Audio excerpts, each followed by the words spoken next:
2026 finally over हो चुका है और जो आपकी आंसर की है वो भी उन्होंने वेबसाइट पे अपलोड कर दिए और जैसे एक्सपेक्ट किया था पेपर ने अपना स्टैंडर्ड मेंटेन रखा। आज की इस वीडियो में हम हवा में बातें नहीं करने वाले, हम एकदम डेटा ड्रिवन एनालिसिस करने वाले हैं IAT 2026 का। हम बात करेंगे सब्जेक्ट वाइज डिफ़िकल्टी की, पिछले सालों का ट्रेंड्स की और सबसे important category wise safe scores क्या रहेंगे हर एक आइजर कैंपस के लिए। और एंड में हम ये भी डिस्कस करेंगे कि आपके मार्क्स एक्चुअली आपके फ्यूचर के लिए क्या मीन करते हैं। देखो, एग्ज़ाम हॉल से बाहर निकलते ही दिमाग में एक ही क्वेश्चन घूमता है कि मेरे इतने मार्क्स बन रहे हैं, क्या मुझे आइसर मिलेगा।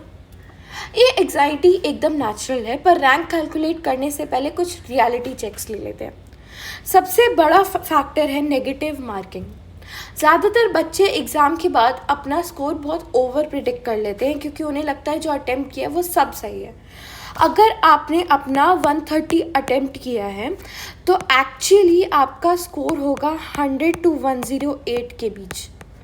यहाँ पर आपका स्कोर आकर रुकता है क्योंकि नेगेटिव मार्किंग भी अप्लाई होती है। तो जब तक ऑफिशियल आंसर की नहीं आती पैनिक मत करो। कोचिंग की जो आंसर कीज़ है वो ठीक है एक एस्टिमेशन के लिए, पर फाइनल वर्ड सिर्फ ऑफिशियल रिस्पॉन्स शीट का ही होता है।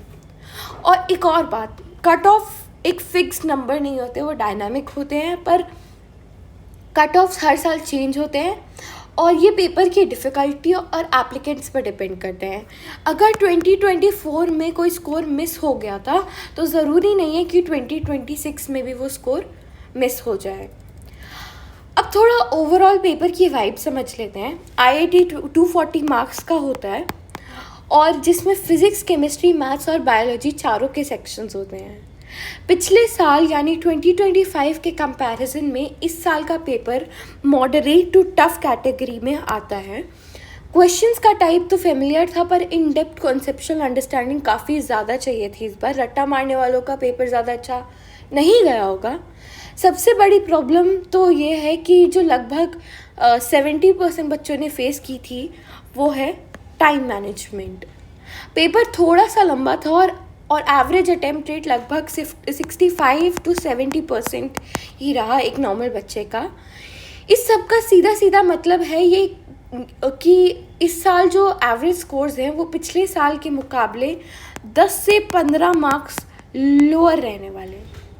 और जब पेपर टफ होता है तो कट ऑफ भी प्रोपोर्शनली ड्रॉप होती है।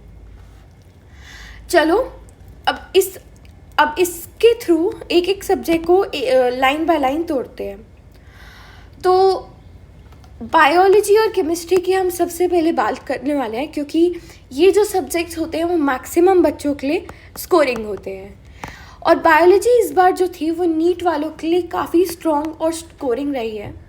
लगभग 60 to 65 questions directly class 11th और 12th की NCERT से थे, जैसे genetics, human philosophy, physiology, cell biology.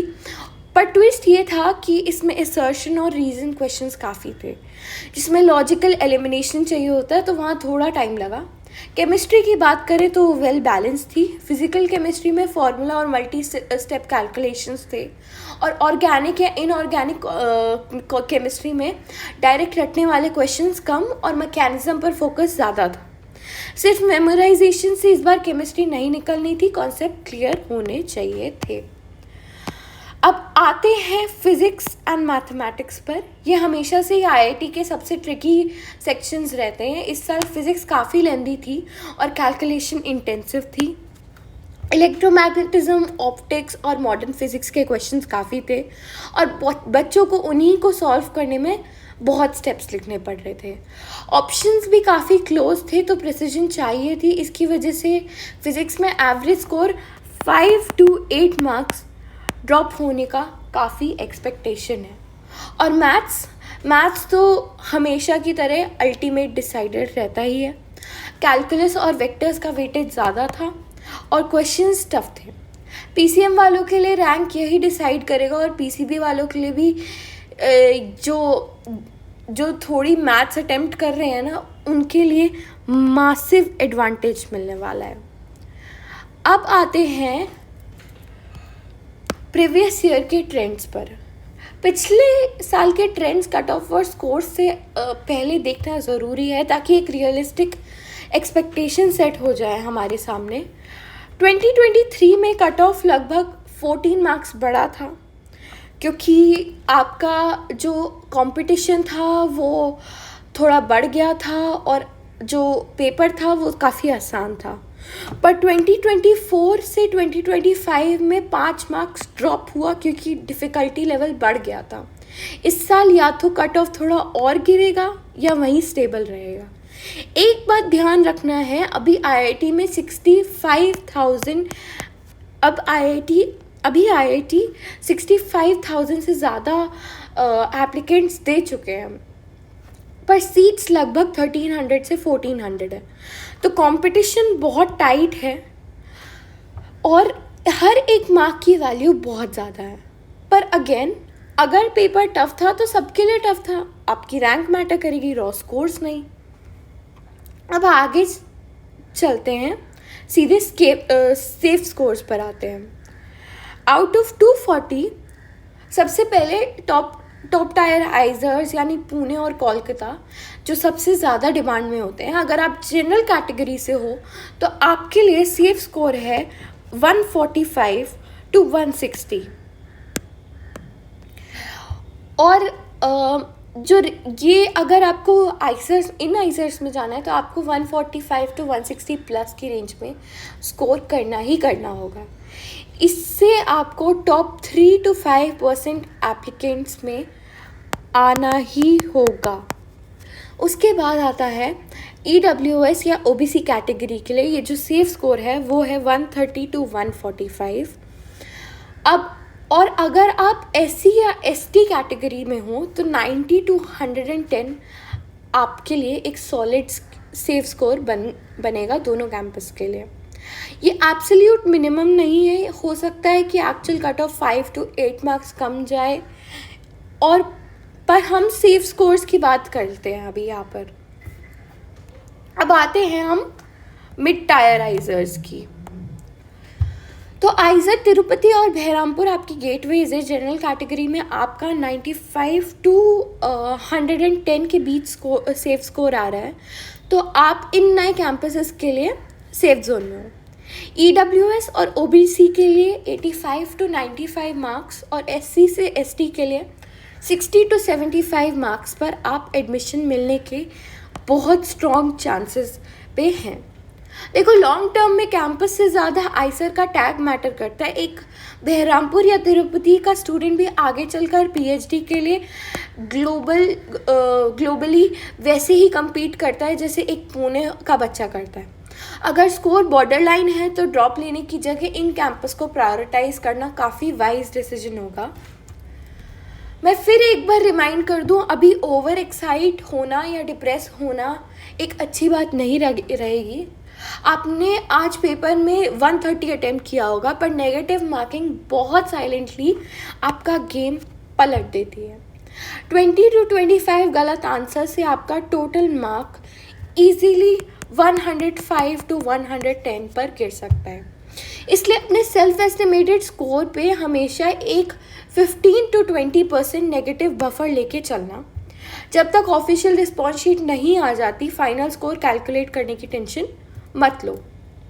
अब एक वर्स्ट केस सिनेरियो डिस्कस करते हैं।